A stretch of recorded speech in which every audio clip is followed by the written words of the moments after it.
Yes. Terima kasih Mas Rival, Bang Ibul.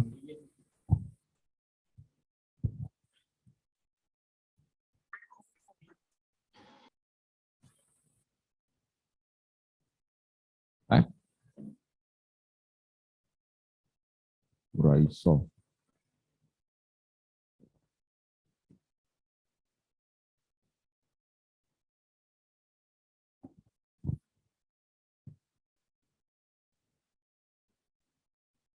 Ya, itu soalnya dongelnya itu di bawah.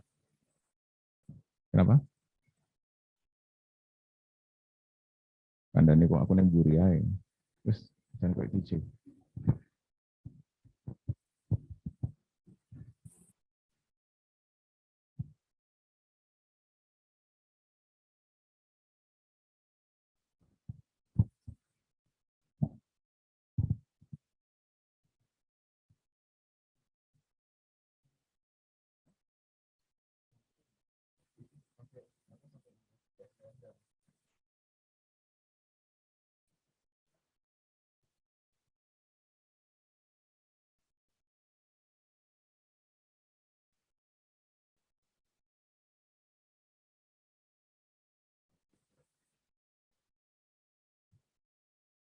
Ah, sip.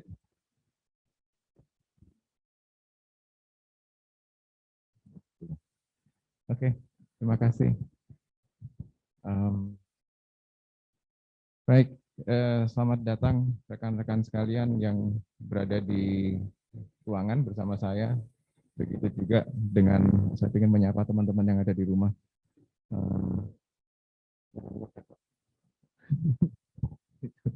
Dan selamat datang di manajemen kota semester genap 2021-2022 yang mana mata kuliah ini saya kelola bersama dengan Pak Andi Irawan. Selama 16 minggu ini kita akan membahas beberapa hal. Ada sekitar 11 atau 12 tema yang akan kita bahas sepanjang perkuliahan ini.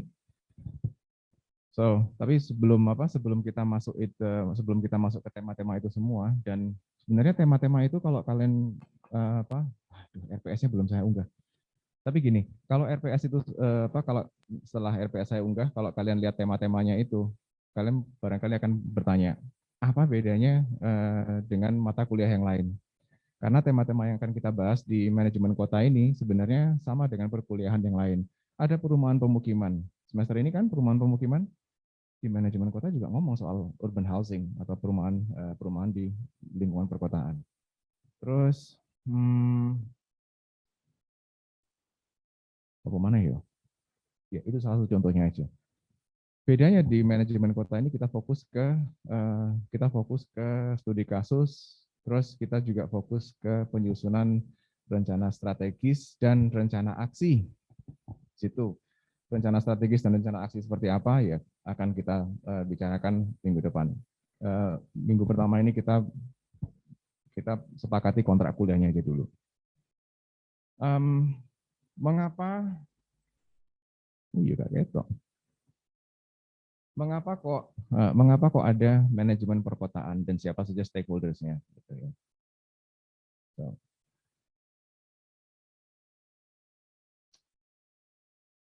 Ya wes. Manajemen perkotaan. Yang namanya manajemen pasti ada hubungannya dengan pengelolaan. Tapi dalam konteks manajemen kota apa yang dikelola? Ya, manajemen kota itu kalau mau ambil textbook definition-nya ya kita manajemen perkotaan itu adalah upaya memobilisasi dan memanfaatkan berbagai sumber daya sehingga saling mendukung dalam perencanaan, penyusunan program, pelaksanaan pendanaan, pengoperasian dan pemeliharaan untuk tujuan pembangunan kota. That's a long fucking sentence. Tapi intinya adalah pemanfaatan sumber daya itu tadi, baik sumber daya alam, sumber daya manusia dan sumber daya lainnya. Gitu, untuk mendukung operasionalisasi ini.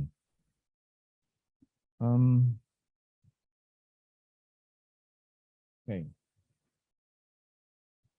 And it decided to not work again.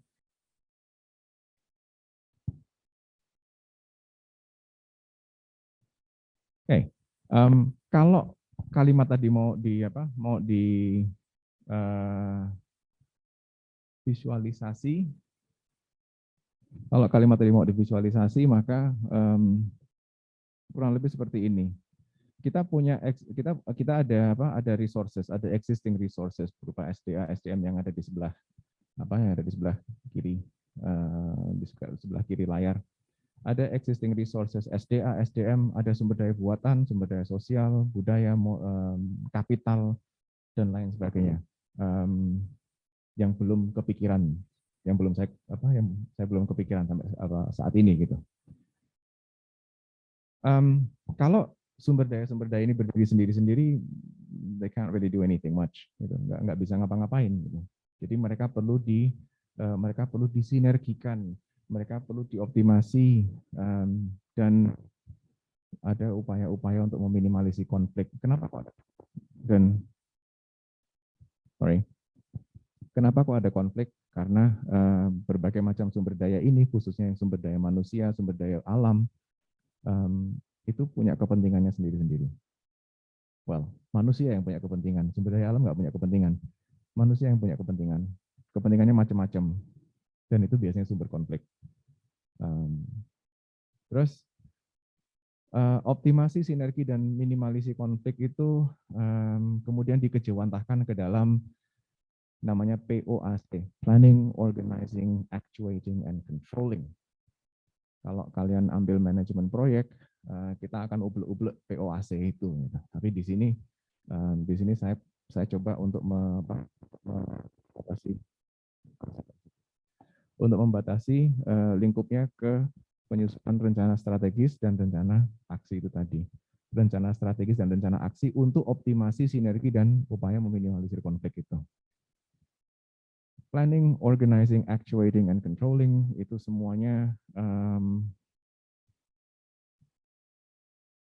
mencerminkan mencerminkan nilai-nilai public governance, civil society, dan corporate governance gitu ya.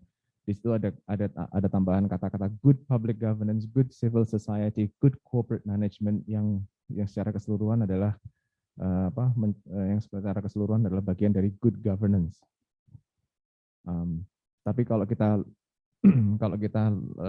hilangkan kata good dari situ, kita cuma punya governance.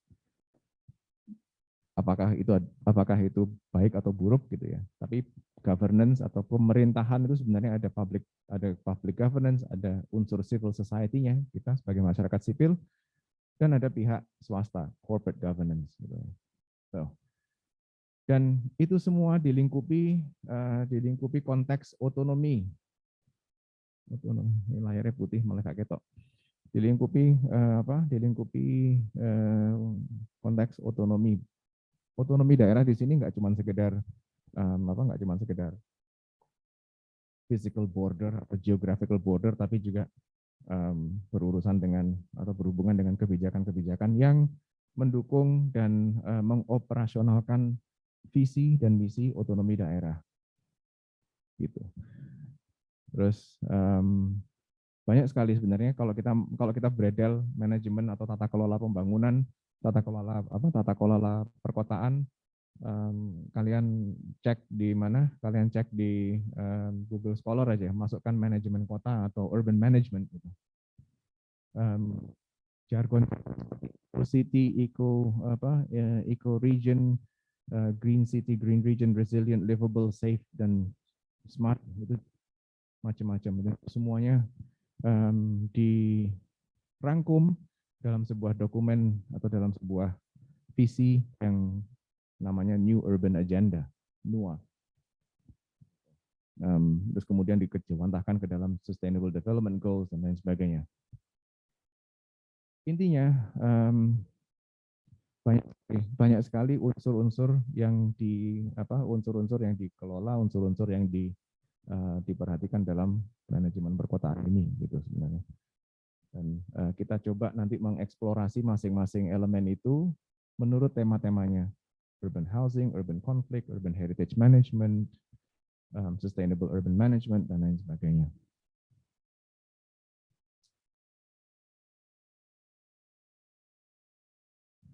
Good. Nah, Um, driver, driver atau pendorong yang mendorong timbulnya urban challenge atau tantangan-tantangan pembangunan kota itu adalah pertumbuhan perkotaan itu sendiri, pertumbuhan demografis, pertumbuhan demografis yang mengakibatkan pertumbuhan fisik kota itu. Wah, saya ngerekam sih, aku izin aku. Dan itu semua pertumbuhan itu juga diakibatkan oleh proses yang kita kenal dengan nama urbanisasi. Nah, terlepas dari apakah kalian memandang urbanisasi itu sebagai hal yang baik atau buruk, tapi yang jelas dampak urbanisasi itu sedemikian besarnya sehingga dia kalau tidak dikelola dengan baik maka dia akan menimbulkan tantangan pembangunan kota atau urban challenge. Tapi sebenarnya jujur aja saya bukan ini pendapat pribadi saya loh ya. Kalau urban growth itu tidak dikendalikan, tidak dikelola, maka yang kita hadapi itu bukan urban challenge tapi urban threat sebenarnya. Bukan tantangan tapi ancaman pembangunan kota. Karena apa? Well, I'll get to that a little bit later. Threat-nya adalah seperti yang seperti yang diilustrasikan di sini.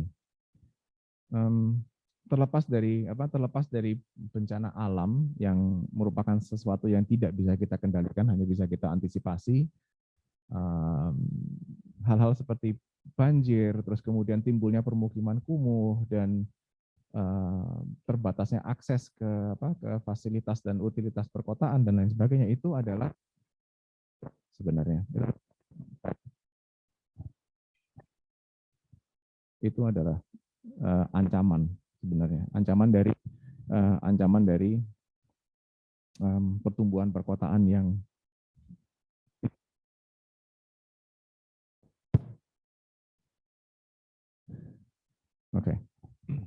pertumbuhan perkotaan yang tidak terkendali. Itu. But anyways, kita melihat sebenarnya kalau kita mau melihat kota itu apa sih? Kota itu apa? Kota itu macam-macam. Kita bisa melihat kota itu seenggaknya dari 4 sudut pandang. Kota itu sebagai ekosistem manusia, kota sebagai ekosistem politik, kota sebagai ekosistem ekonomi, kota juga sebagai ekosistem teknologi, atau kota itu sebagai lambang pertumbuhan lambang atau hasil dari pertumbuhan teknologi yang di-generate atau yang digagas oleh manusia itu sendiri. Fokus kita lebih kepada kota sebagai ekosistem manusia, karena bagaimanapun juga saya berpandangan bahwa kota itu tidak lebih dari wadah kegiatan manusia. Dan kalau kita breakdown lagi, human ecosystem itu terdiri atas macam-macam lagi elemennya. Intermezzo. Saya pernah bertanya kepada mahasiswa pengantar PWK. Menurut kalian mana yang lebih rumit, rocket science atau urban planning? Kebanyakan dari mereka bilang, oh rocket science. Saya bilang gini, rocket science atau space travel itu gampang. Kita bikin roket, kita kirim ke angkasa, terus kita berdoa supaya dia kembali dengan utuh, gitu ya. Tujuannya jelas. Kalau kita bicara human ecosystem, human management, urban management gitu, yang kita kelola adalah manusia. Manusia itu manusia itu banyak variabelnya, banyak uncertainty-nya. Coba kalau kalian lihat baca tugas akhirnya kakak-kakak tingkat itu, mereka pakai model-model apa? Model-model statistik. Kalian belajar statistik kan? Statistik untuk perencanaan. Statistik untuk perencanaan itu orientasinya apa? Model-modelnya orientasinya apa? Orientasi model-model itu prediktif, memprediksi berdasarkan tren pertumbuhan.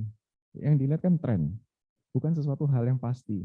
Kalau kita bicara peluncuran roket, rumusnya jelas. Hukum fisika yang berlaku jelas. Hukum manusia yang berlaku. Delok-delok sih. So, maka dari itu menurut saya urban planning itu jauh lebih rumit daripada mengirimkan roket ke angkasa. Gitu. Dan kenapa sampai sekarang kita belum mendaratkan kaki di Mars? Ya nggak tahu. Padahal gampangan itu daripada ini. Gitu. Jareku. Gitu ya.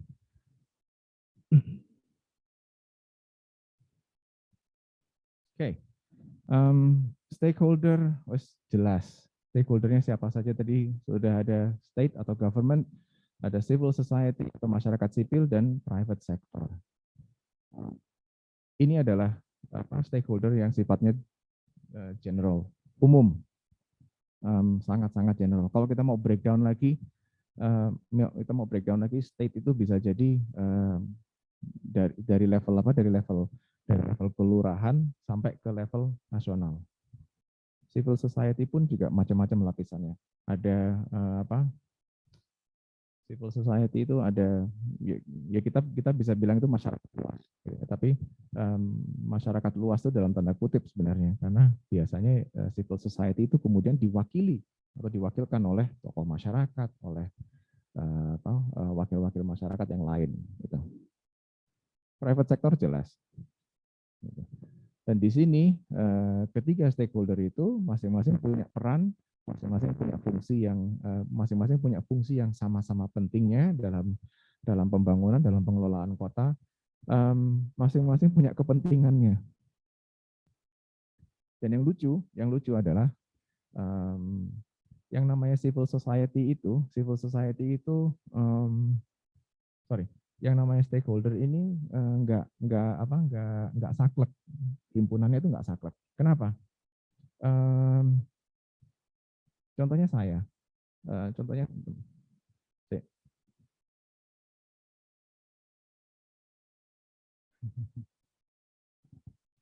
lu prasmanan sebentar ya.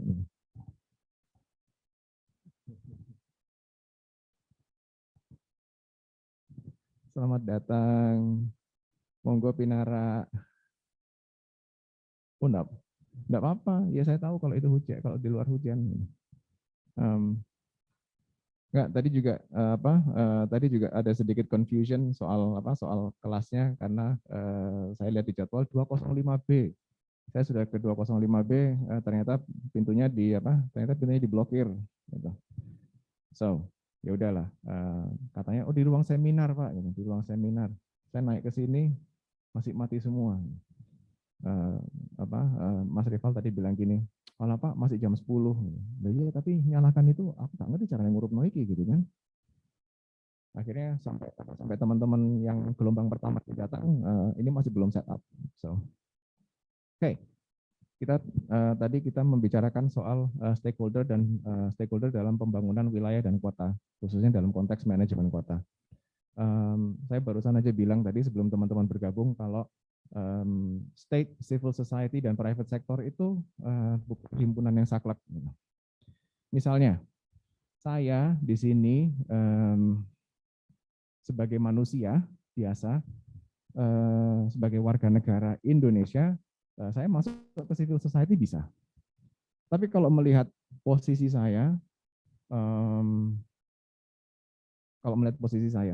profesi saya sebagai dosen civil society dong. Tapi kalau melihat status kepegawaian saya, state, karena saya di bawah Kementerian Pendidikan Tinggi. Kalau saya punya usaha atau keluarga saya punya usaha, saya bisa masuk ke private sector. So, begitu pula teman-teman mahasiswa sekarang, saat ini masih mahasiswa civil society. Tapi kalian punya usaha laundry kiloan misalnya di kos-kosan gitu. Masuk ke private sector karena kalian punya kepentingan di situ. Kalian produce good, ya, kalian deliver services, kalian menyediakan layanan, dan kalian menciptakan menciptakan peluang kerja dan lain sebagainya.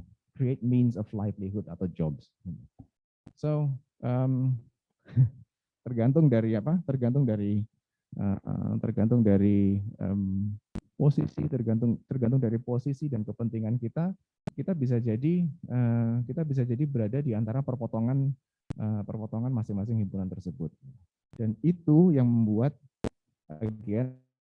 lagi-lagi itu yang membuat urban management, urban planning a lot more complex, lebih kompleks daripada rocket science. Gitu. Oke, dan itu yang akan kita explore selama 16 minus 1, 15 minggu ke depan lah. Gitu. Ini adalah minggu ganjil. Saya ingin memastikan aja, ini adalah minggu ganjil, berarti ini yang hadir sekarang adalah NRP ganjil.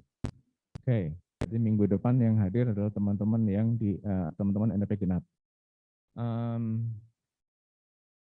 Saya cuma memikirkan teknis pelaksanaan perkuliahannya aja. Karena apa? Biasanya manajemen kota ini melakukan presentasi mingguan. Itu berarti ya udahlah, nanti kalian saya minta tolong untuk mengatur jadwal presentasinya gitu. Oke, so lingkupnya ada beberapa isu ya, penyediaan perumahan, infrastruktur dan pelayanan publik dan lain sebagainya. Pendekatan dan lingkup urban management kita akan mengangkat in a nutshell secara ringkasnya gitu ya, kita membahas isu atau permasalahan sebuah kota atau mungkin sebuah kabupaten gitu, dan kita menelusuri kebijakannya, lalu kita coba cari instrumen atau tools yang sesuai untuk mengatasi permasalahan tersebut dalam konteks atau dalam lingkup kebijakan yang ada, sesuai dengan framework kebijakan yang ada. Pak, kalau misalnya kebijakannya itu nggak sesuai dengan instrumen yang kita usulkan gimana? Ya kita bisa mengusulkan policy change. Tujuan dari seorang perencana kan seperti itu sebenarnya. Saya kemarin barusan baca artikel yang bagus dari sekumpulan orang Inggris gitu ya, mereka menulis soal the future of planning in the UK. Salah satu kalimat yang menarik perhatian saya adalah bahwa di Britania Raya itu ternyata planner itu kebanyakan menjadi spektator dan komentator. Wow, tak pikir cuma di sini aja yang kayak gitu, ternyata enggak. Di sana seperti itu juga. Jadi kalian pernah dengar FPR enggak? Forum Penataan Ruang. Forum Penataan Ruang ini digagas oleh saya lupa siapa.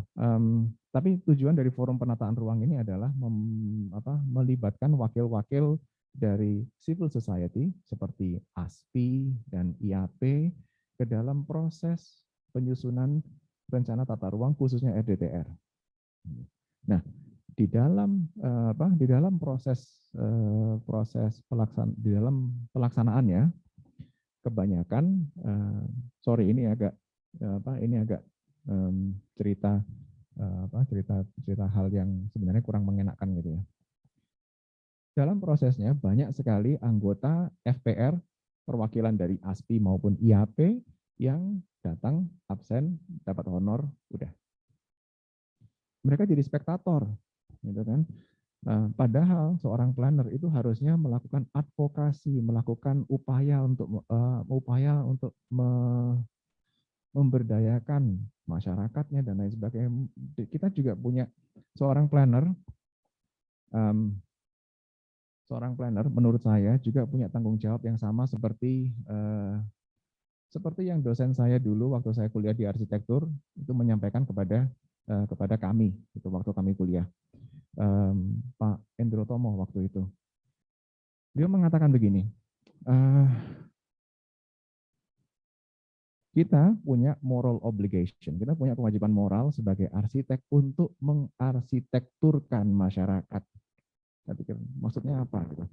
Oh, ternyata masyarakat itu kalau bikin rumah, kalau membangun, khususnya kalau bikin rumah swadaya, nggak usah pakai jasa arsitek.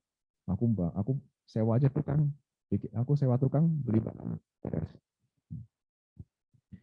Hasilnya ada rumah yang pemeres. Okay.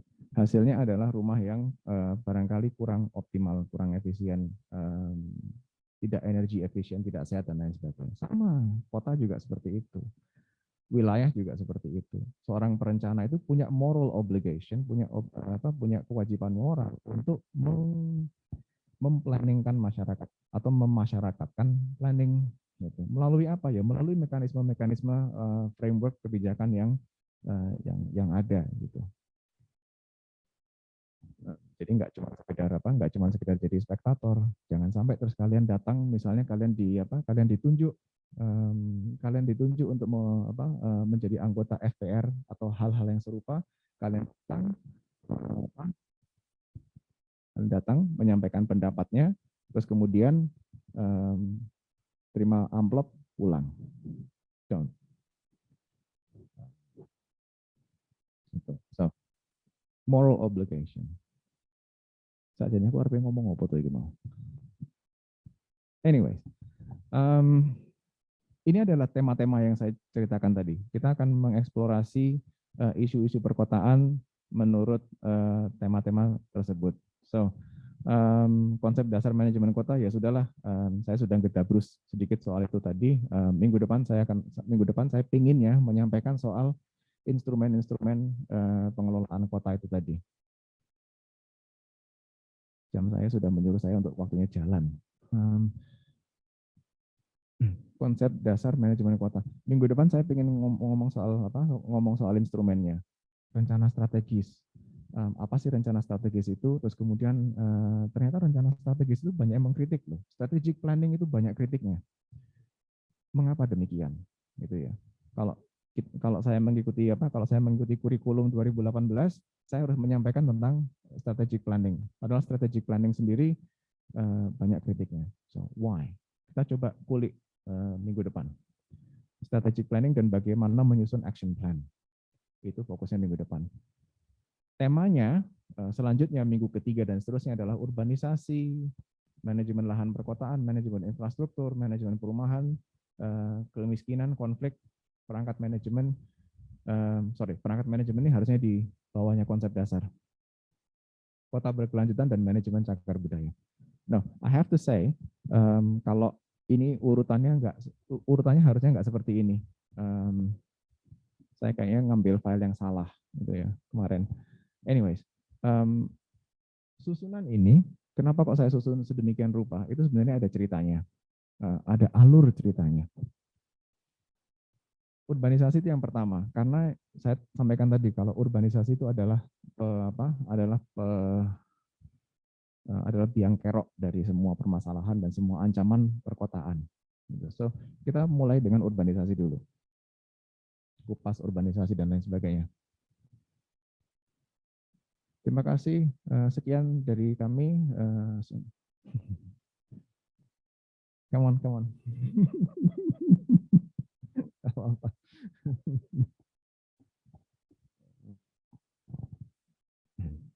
Saya sebenarnya kangen juga ngelenong di depan kelas kayak gini. Urbanisasi, saya tadi barusan menyampaikan soal mengapa kok susunannya seperti ini, gitu ya. Karena ini ada alurnya. Urbanisasi sebagai biang kerok tanya tadi, sebagai driver utama, faktor pendorong utama dari tantangan-tantangan perkotaan itu, dan karena urbanisasi, karena urban growth, population growth dan lain sebagainya, kita butuh lahan. Kita butuh menyediakan lahan, kita butuh menyediakan ruang untuk semua itu. So, selanjutnya adalah manajemen lahan perkotaan. Lahan tok, ya nggak mungkin. Kita juga butuh infrastruktur dan utilitas untuk mendukung kegiatan-kegiatan yang berlangsung di atas lahan tersebut. Lalu komponen berikutnya adalah rumah, manajemen perumahan perkotaan. Pak, apa yang membedakan perumahan perkotaan di sini dengan yang dibahas di perumahan dan permukiman? Perumahan dan permukiman lebih dalam lagi membahasnya ke housing finance dan lain sebagainya. Kalau ini kita fokus ke permasalahannya aja. Gimana nanti? I don't know, gampang lah. Lalu kalau seandainya lahan akses ke lahan, akses ke infrastruktur, akses ke perumahan dan sumber daya lainnya itu tidak terpenuhi, apa yang terjadi? Kemiskinan di lingkungan perkotaan. Kemiskinan dan isu dan permasalahan-permasalahan permasalahan-permasalahan sosial lainnya di lingkungan perkotaan. Nah, kalau sudah ada isu kemiskinan, udah kita berhenti dulu di situ. Lalu harusnya kita harusnya kita lompat ke manajemen cagar budaya. Kalau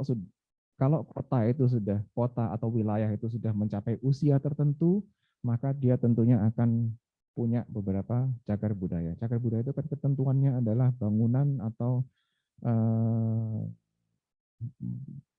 sejenisnya yang berusia kurang lebih 50 tahun dan punya cultural atau historical significance, makanya dia masuk ke dalam cagar budaya. Tapi di sisi yang lain, gitu ya, kalau cagar budaya itu berupa gedung atau berupa alun-alun gitu, barangkali ada orang yang beranggapan bahwa gedung itu harusnya bisa dimanfaatkan untuk kepentingan masyarakat, harus bisa dimanfaatkan untuk membantu meringankan kemiskinan di lingkungan perkotaan misalnya. Well, dan perbedaan pendapat seperti itu maka akan membawa ke konflik dan disrupsi. Tapi tentunya konflik dan disrupsi itu nggak berhenti di situ aja. Bukan hanya karena masalah pemanfaatan sumber daya.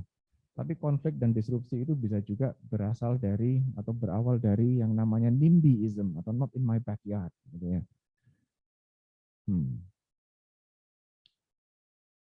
Tapi sebelum masuk ke konflik, setelah manajemen cagar budaya, ada yang namanya revitalisasi perkotaan.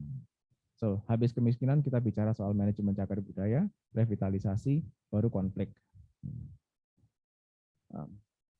Kalau akses ke lahan, akses ke infrastruktur, akses ke perumahan sudah bisa dijamin, kemiskinan sudah bisa kita atasi, konflik juga bisa kita kelola, maka kita masuk ke kota atau manajemen kota yang berkelanjutan. Ada dua tema lain yang sebenarnya saya ingin usulkan, nanti saya susulkan di RPS, yaitu smart city dan karena saya bencana, bukan saya bencana, karena fokus dan minat saya adalah ke kebencanaan, maka saya ingin memasukkan tema bencana perkotaan di situ. Bencana perkotaan macam-macam, bisa jadi dia kebakaran, bisa jadi dia banjir, bisa jadi Godzilla, gitu. Kaiju, that's that. So, ada berapa tema itu? Jadi kurang lebih 11 tema lah, yang 11 atau 12 tema yang bisa kita bahas, 11 atau 12 tema yang bisa kalian bagi dan pilih untuk difokuskan gitu. So untuk sementara ini saya masih menggunakan alternatif 1, yaitu business as usual. Saya belum mendiskusikan dengan Pak Andi gitu ya. Tapi ini yang kami lakukan tahun lalu, evaluasi yang pertama adalah presentasi mingguan. Yang dipresentasikan adalah tema-tema ini tadi, kalian kupas dan sampaikan dan kita diskusikan bersama. Evaluasi kedua berupa kuis, evaluasi ketiga berupa review studi kasus. Pak, terus apa bedanya dengan tema-tema ini gitu? Well, kalau yang mingguan itu lebih ke definisi, pengertian, barangkali studi kasus. Kalau yang review studi kasus ini kalian cari permasalahan, persoalan yang persoalan perkotaan yang sesuai dengan tema yang dipilih sebelumnya, lalu kalian coba susun strategic dan action plan-nya gitu. Kemudian evaluasi 4 adalah presentasi strategic dan action plan itu tadi. Oke. Itu alternatif 1. Alternatif 2 yang belum saya cantumkan di sini karena barusan kepikiran. Alternatif 2 adalah saya kebetulan dapat tawaran dari penerbit Graha Ilmu untuk untuk menerbitkan kembali buku yang pernah saya susun bersama Pak Eko, atau menyampaikan naskah yang benar-benar baru. Gitu. Saya barusan kepikiran gini, teman-teman ini kalau melakukan presentasi mingguan, apa yang terjadi pada essay dan PPT kalian setelah diupload ke ITS Classroom? Kami nilai, udah, kalian dapat nilai, semester berakhir, sama DPTSI dihapus semuanya. Eman kan gitu loh. Eman, karena apa? Itu itu kekayaan intelektual loh. Not mine, but yours. Itu kekayaan intelektual kalian. So, alternatif kedua adalah kita masih dalam framework yang sama sebenarnya ya. Kita menyusun di akhir perkuliahan ini kita punya satu produk gitu, satu buklet lah, gitu. Buklet berjudul buklet manajemen perkotaan mungkin gitu ya. Dan kalian akan berkontribusi satu kelompok satu chapter misalnya. Chapternya ya ini tema-tema ini gitu. Jadi ada satu kelompok yang fokus ke urbanisasi, terus kemudian membahas terus kemudian mengupas studi kasus, best practices, dan barangkali solusi untuk mengelola sesuatu ini gunung. Dan dan bagaimana mengelola perempetan, bagaimana mengelola megacities dan aglomerasi perkotaan dan lain sebagainya gitu. Studi kasusnya apa, model pengelolaannya bagaimana. Pak, saya nemu di negara A itu menggunakan manajemen seperti ini. Bisa nggak diaplikasikan di sini? Is it plausible? Kalau iya, kalau misalnya kayaknya bisa, ya udah susun rencana strategisnya, susun rencana aksinya gitu ya. Dan semua itu kita kumpulkan dalam satu essay. Satu chapter jadi. Chapter berikutnya bicara soal lahan perkotaan dan seterusnya. Akhirnya apa? Ketika selesai dievaluasi, mau DPTSI menghapus semua file yang ada di Classroom, monggo, nggak apa-apa. Tapi kita punya produk hak kekayaan intelektual kita bersama. Gitu. Dan itu saya berencana untuk menawarkan naskah itu ke penerbit yang saya ceritakan tadi. Soalnya kalau saya disuruh menerbitkan kembali buku yang sebelumnya, mengumpulkan penulis-penulis sebelumnya agak-agak gampang susah. Dan mereka kalau diminta untuk mengedit tulisan mereka kembali, itu angel. Salah satunya sudah nggak ada soalnya, Pak Haryo almarhum. So, model satu, model yang kedua seperti itu, tapi di dalam model yang kedua itu masih ada presentasi mingguannya, tapi yang nggak ada adalah kuis. Jadi presentasinya 2 kali. Saya kebayangnya gitu, presentasinya 2 kali. Presentasi yang pertama adalah draft 1 yang bicara soal introduction, terus kemudian permasalahannya apa. Nanti di evaluasi kedua, draft yang pertama itu tadi kita perbaiki, terus ditambahi lagi subsectionnya, ditambahi dengan plausible solutions itu tadi, terus kemudian rencana strategis dan rencana aksinya. Jadi kalian cuma bikin satu essay gitu, tapi satu essay ini dibagi menjadi 2 bagian. Jadi dapatlah 2 komponen evaluasi gitu. Jadi presentasinya 2 kali, essay-nya cuma 1, tapi dibagi 2,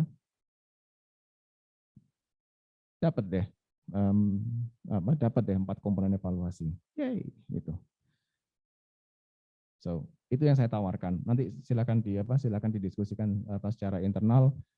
Saya akan matangkan lagi oret-oretan saya sampaikan di MyITS Classroom. Saya unggah ke MyITS Classroom untuk sebagai bahan pertimbangan teman-teman sekalian. Tuh, terus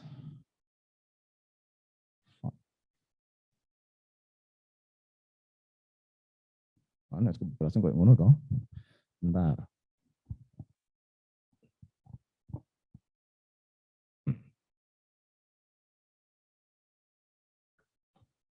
Oh iya, nggak asiknya kalau kayak gini itu ketika ada yang raise hand di Zoom, aku nggak ketok. Oke, ini bukan pertemuan berikutnya ya. Sebenarnya ini adalah pertemuan ketiga. Tapi saya sudah upload dua link ini di Classroom. Barangkali barangkali masih invisible ke teman-teman gitu ya. Tapi minggu depan saya akan bicara soal strategic plan dan action plan, penyusunan strategic plan dan action plan. Tapi untuk persiapan minggu ketiga, silahkan nonton virtual public lecture tentang Kota Tengah bersama dari Prof. Abidin Kusno dan VPL Planning Megacities in the Global South oleh Pak Deden Rukmana. Ini barusan tahun lalu kalau nggak salah. Tahun lalu itu tahun 2020, barangkali kalian juga sempat nonton ini. So, but anyways, silakan ditonton lagi untuk keperluan diskusi minggu ketiga. Itu.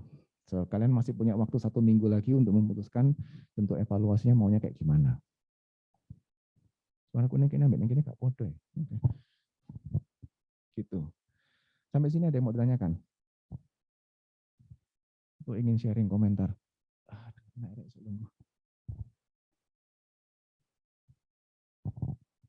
Sorry, bagi teman-teman yang di rumah, aku gak isok ketok. Isok resen apa gak?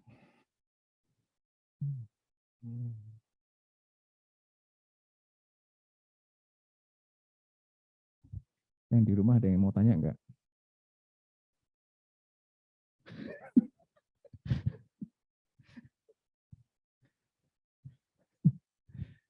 Ya Mas, silakan unmute.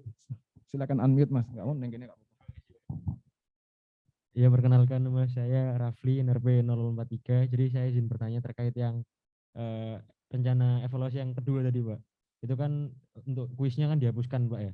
Dan untuk yang review studi kasus dan presentasinya itu apakah konteksnya itu berbeda, Pak, dengan yang evaluasi pertama tadi, Pak, yang rencana yang pertama itu, Pak? Apakah harus lebih detail atau gimana, Pak, nanti dalam pengerjaannya?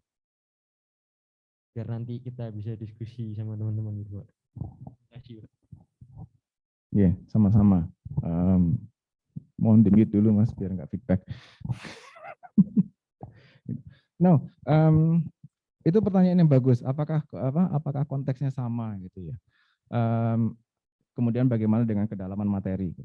Kalau kita mengikuti model yang pertama, Pak Balinose, kalau kita pointernya lali.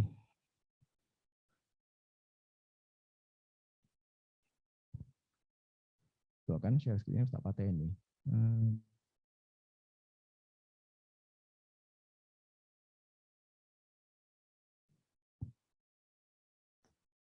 Sorry ya. Oke.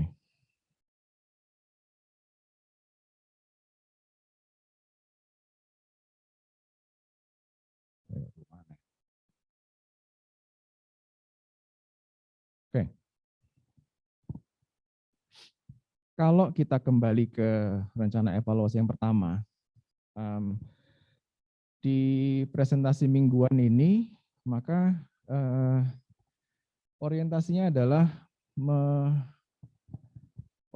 adalah menyajikan definisi, misalnya definisi urbanisasi, terus apa yang definisi urbanisasi, definisi megacities itu apa, terus isu-isu yang ditimbulkan itu apa, gitu. Jadi lebih ke menggali teori, lalu mencari tahu studi kasus yang ini di presentasi mingguannya ya. Terus kemudian cari studi kasus urbanisasi yang baik, urbanisasi yang buruk, terus lesson learn-nya apa. Itu kalau yang presentasi mingguan.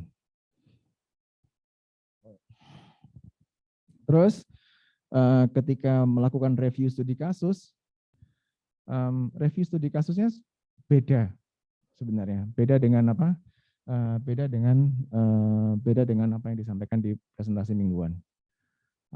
Misalnya kalian ambil kalian ambil review tentang permasalahan pembiayaan pembiayaan infrastruktur perkotaan atau upaya pemenuhan backlog perumahan misalnya. Jadi isunya benar-benar beda dari yang disampaikan di presentasi mingguan. Gitu. So 2 kali kerja sih kalau menurut saya loh ya. Gitu. Tapi nggak apa-apa kalau memang maunya kayak gitu ya silakan. Terus kemudian kuisnya, kuis ini tahun lalu kami tiadakan karena kebetulan DKG punya agenda GLS Global Lecture Series atau Guest Lecture Series. Ndelalah kebetulan 3 di antara sekian banyak GLS itu topiknya masuk untuk manajemen kota. Jadi akhirnya 3 minggu itu kita switch ke GLS dan teman-teman diminta untuk menyampaikan resume GLS itu. Yang akhirnya ini sharing supaya enggak ini sharing aja gitu ya. Tahun lalu saya dan Pak Andi melakukan itu. Terus kebetulan Dilalah Pak Andi juga punya bayangan evaluasi sendiri gitu. Jadi in total gitu kita punya 7 atau 8 komponen evaluasi waktu itu. Ketika di akhir semester saya bilang kita UAS ya gitu. Komtingnya bilang ke saya, Pak, komponen evaluasinya sudah banyak. Terus akhirnya saya hitung lagi, iya, itu Isan. Nggak usah kuis ya kalau gitu. Terus kami juga bermasalah ketika memasukkan komponen-komponen evaluasi itu ke SIM akademik karena yang diakui cuma 4 komponen. Hitung mana gitu. So ya udahlah saya bilang ke Pak Andi business as usual aja deh kalau gitu. Atau alternatif yang kedua itu tadi masih saya paksakan untuk menjadi 4 komponen evaluasi tapi ada produk akhirnya. Kalau yang kayak gini kalian bahas definisi, pengertian secara textbook dan lain sebagainya, terus kemudian kalian cari studi kasus yang sesuai dengan minat kalian gitu. Gitu Mas. Gimana? Unmute dulu Mas. Saya izin unmute Pak. Jadi untuk yang model yang alternatif itu yang untuk membuat buku tadi Pak, membantu Pak Prananda untuk membuat buku tadi, itu apakah ada perbedaan gitu Pak terkait konteks yang akan disampaikan gitu Pak? Maksudnya kayak kedalaman materinya gitu Pak. Apakah ada syarat-syarat tertentu Pak? Terima kasih Pak. Sama-sama. Kalau memilih buku itu tadi, isunya adalah gini. Kalau tugas ini yang remeh-temeh aja dulu. Kalau tugas kuliah kalian ngambil peta dari kalian ngambil peta dari mana, terus kalian ngambil gambar dari mana, sumber ngasih link dan sebagainya itu easy. Kalau buku not so easy. Kalian ngambil peta ya barangkali peta itu harus digambar ulang karena itu proprietary rights, ada copyright dan lain sebagainya gitu. Kalau tabel figur, tabel, diagram, peta, gambar itu adalah dokumentasi pribadi, hasil buatan pribadi, itu penerbit masih penerbit lebih menerima. Ini hal yang remeh-temeh dulu, yang teknis dulu. Terus kemudian formatnya saya sudah ada template-nya sih sebenarnya. Template saya banyak template, saya tinggal pilih salah satu. Saya ada satu template yang sekiranya mudah untuk dikerjakan. Tapi kalau kita bergeser ke kedalaman substansi, kita nggak akan Anda tidak akan membahas hal-hal yang terlalu teoritis. Jadi misalnya kayak isunya adalah perumahan perkotaan. Definisi perumahan itu apa? Kebijakan perumahan itu apa saja? Nah kayak gitu. Kalau memutuskan untuk mengambil evaluasi book chapter itu tadi, terus kemudian ambil isu atau tema perumahan perkotaan, maka yang digali adalah apa sih signifikansi perumahan di perkotaan itu? Maka penting. Mengapa kok isu perumahan itu penting? Misalnya kayak gitu. Entah itu karena pandemi ini mengajari kita bahwa memiliki rumah, memiliki naungan itu adalah hal yang krusial misalnya. Ya oke. Kita nggak akan bicara soal definisi lagi. Jadi udah langsung ke studi kasus. Mengapa perumahan itu penting? Apa yang menyebabkan gitu. Perumahan penting, tapi di sisi lain ada backlog. Banyak yang tidak memiliki rumahnya sendiri misalnya. Kenapa demikian? Apa yang bisa kita lakukan untuk mempermudah akses perumahan bagi masyarakat, gitu. Khususnya bagi masyarakat berpenghasilan rendah misalnya. Apakah solusinya hanya rusun melulu gitu? Atau adakah alternatif-alternatif lain? Selain penyediaan infrastruktur fisik, adakah alternatif pembiayaan? Adakah model-model pembiayaan yang memungkinkan untuk meningkatkan akses ke perumahan misalnya? Kayak gitu. Atau mungkin temanya tentang infrastruktur. Infrastruktur itu bisa jadi buruknya kualitas infrastruktur atau buruk kok gak enak ya. Tidak meratanya tidak seragamnya kualitas infrastruktur misalnya. Ada jembatan yang dibangun udah lama nggak masalah. Ada juga jembatan yang barusan dibangun berapa bulan kena banjir ambrol. Mengapa demikian? Apakah karena pembiayaannya? Jadi lebih investigatif dan lebih dalam sebenarnya. Challenge-nya itu kalau book chapter. Dan itu pertanyaan yang bagus sih sebenarnya. Challenge-nya itu kalau book chapter. Jadi kita nggak bicara soal textbook definitions lagi. Dalam tanda kutip kita tidak berpikir seperti anak kuliahan lagi gitu loh. Gitu. Kalau buku ya berarti substansinya harus lebih dalam, investigasinya lebih dalam. Nilai plusnya kalau mengambil pendekatan book chapter ini tadi, semester depan kan kalian seminar. Itu bisa dipertimbangkan untuk dipertimbangkan sebagai topik seminar dan tugas akhir. Karena apa? Latar belakangnya sudah ada di book chapter ini gitu, isunya sudah ada. Plausible solution-nya sudah ada. Kira-kira solusi yang masuk akal itu apa sudah ada. Tinggal ketika seminar dan tugas akhir nanti bagaimana tugas akhirnya barangkali menyusun bagaimana itu nanti diimplementasikan atau mencari tahu faktor-faktor apa yang menghambat atau bisa mempengaruhi keberhasilan dari rencana aksi itu tadi. Kayak gitu-gitu. Itu grand plan saya seperti itu. Dan kalau dibilang membantu saya menyusun buku ya sebenarnya enggak juga sih gitu, karena nama saya cuma muncul sebagai editor bukan sebagai penulis, karena buku ini adalah bunga rampai, setiap chapter punya kontributornya sendiri-sendiri kalian gitu. Jadi ini adalah upaya kolektif gitu. Itu Mas kalau dari saya. Gimana?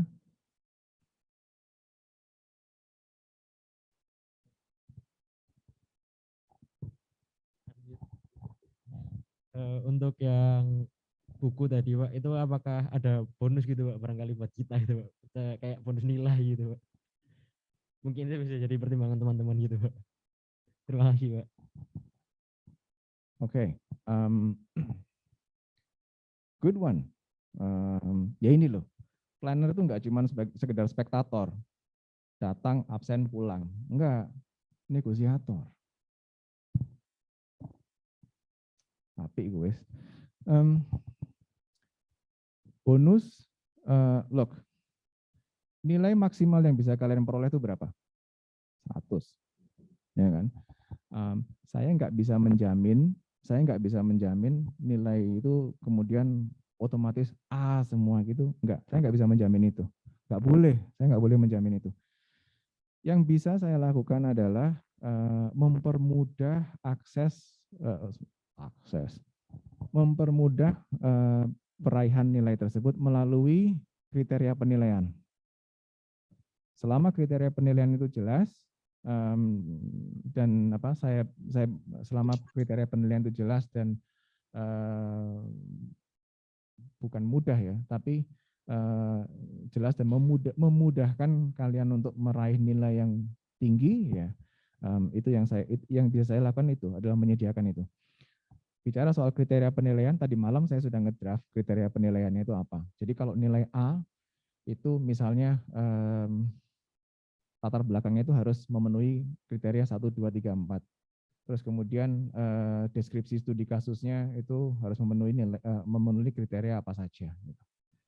Yang bisa saya lakukan adalah membuat kriteria-kriteria itu sedemikian rupa supaya itu memudahkan kalian untuk meraih nilai yang tinggi. Contohnya nilai A atau nilai sempurna itu bisa diperoleh dari tingginya atau kedalaman introduction terhadap studi kasus. Misalnya lokasinya di mana, terus kemudian apa sih signifikansi lokasi tersebut? Bandung misalnya, katakan ambil Bandung. Nggak tahu kenapa Bandung yang muncul pertama di kepala saya. Ambil lokasinya di Bandung. Apa sih signifikansinya Bandung itu secara historis, secara kultural, secara sosial, dan lain sebagainya gitu. Secara ekonomi mungkin. Gitu. Apa sih signifikansinya? Terus isu yang ada di Bandung itu apa? Yang ingin kalian dalami itu apa? Gitu. So, level detailnya itu sampai kedalaman materinya sampai situ. Terus isunya, permasalahannya apa? Kalau cuma sekedar permasalahannya adalah infrastrukturnya yang kurang, ya sorry, itu nggak akan masuk ke kategori A. Kalau cuma sekedar infrastrukturnya kurang, terus pembahasannya cuma umum, ya berarti itu barangkali C atau BC gitu. Terus format dokumen tentunya karena ini akan masuk ke publishing house, ke publisher, maka saya harus memperhatikan format dokumennya juga. Daftar pustaka, ini penyakit kita semua kok, daftar pustaka ini.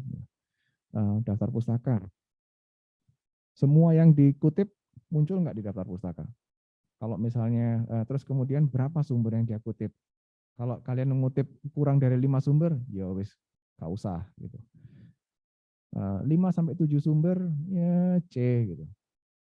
Lebih dari 15 sumber, A, otomatis. Jadi kriteria-kriteria itu yang bisa saya mainkan. Saya nggak bisa memberikan bonus yang kayak gimana gitu, enggak. Tapi kriteria itu yang bisa saya mainkan, terus kemudian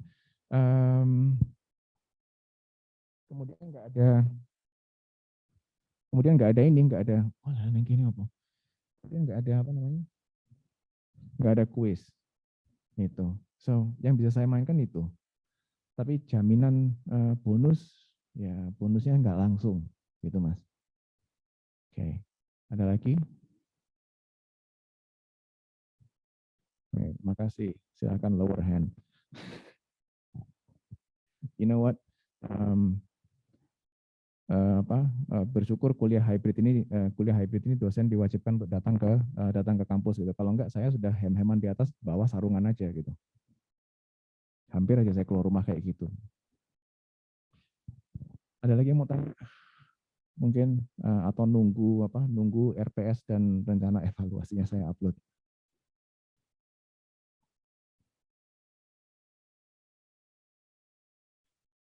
No?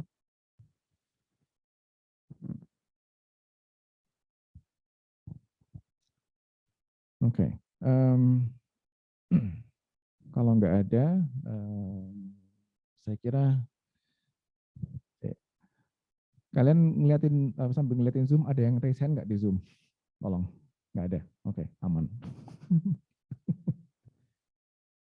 Oke, pada pertemuan berikutnya saya akan menyampaikan tentang rencana strategis,